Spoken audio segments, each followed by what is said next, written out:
If you're thinking about buying a condo in Cambridge, but you're not sure which area suits your budget the best, in this series, I break down the costs of a condo in all of the 13 neighborhoods of Cambridge and in the areas surrounding each of the 5 squares, and today we're covering Kendall Square.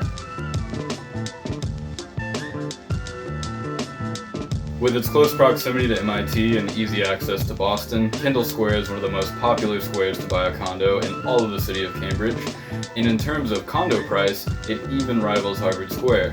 To see just how expensive it is, we're going to be looking at the last 3 years of sales data for condos that occurred within a half a mile of Kendall Square from March 2017 to March 2020, and then we're going to be comparing those sales results to the rest of Cambridge. If you'd like to look at a specific year, or you just want to see the overall results from the last 3 years, you can check out the timestamps in the description below and in the comments. Starting in the year period between March 2017 and March 2018, a total of 29 condos sold within a half mile of Kendall Square. 3 of them were below $500,000, 14 of them were between $500,000 and $1 million, and 12 of them sold for over $1 million.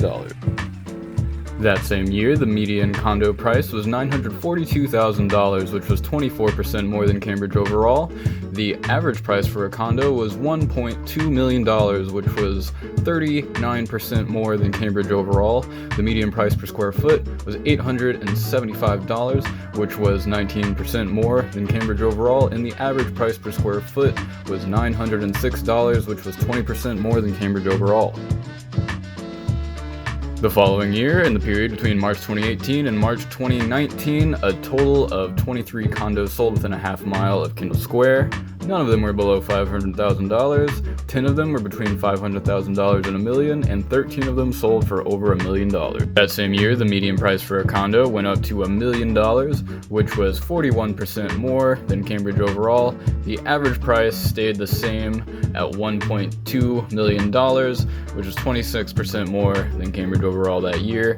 The median price per square foot went down just a little bit to $868, which is 8% more than Cambridge overall, and the average price per square foot also went down a little bit to $827, which was 3% more than Cambridge overall this year. Finally, in the year period between March 2019 and March 2020, a total of 23 condos sold near Kendall Square. 1 of them was below $500,000, 12 of them were between $500,000 and $1 million, and 10 of them sold for over $1 million. That year, the median price went down to $840,000, which was still 6% more than Cambridge overall. The average price also went down to $1 million, which was 17% more than Cambridge overall. The median price per square foot went way up to $944, which was 17% more than Cambridge overall, and the average price per square foot also went way up to $927, which was 12% more than Cambridge overall. Crunching together the numbers from the last 3 years, we see that the median price is consistently about 20% more than Cambridge overall. The average sale price is about 27% more than Cambridge overall. The average price per square foot is about 12% more than Cambridge overall, and the median price per square foot is about 14% more than Cambridge overall. While there are some smaller condos and fixer-uppers that bring down our metrics for the Kendall Square area for some of the years, the growing presence of new luxury condos and the growing popularity of the area keep the prices more expensive than Cambridge overall on a pretty consistent basis. So that's how expensive you can expect a condo to be in Kendall Square compared to the rest of Cambridge. If you're curious about the other squares of Cambridge or the other neighborhoods in Cambridge, then just like and subscribe for more videos like this. If you're thinking about moving to the area and you need some help, well, we're a team of realtors and we help people move out here every day.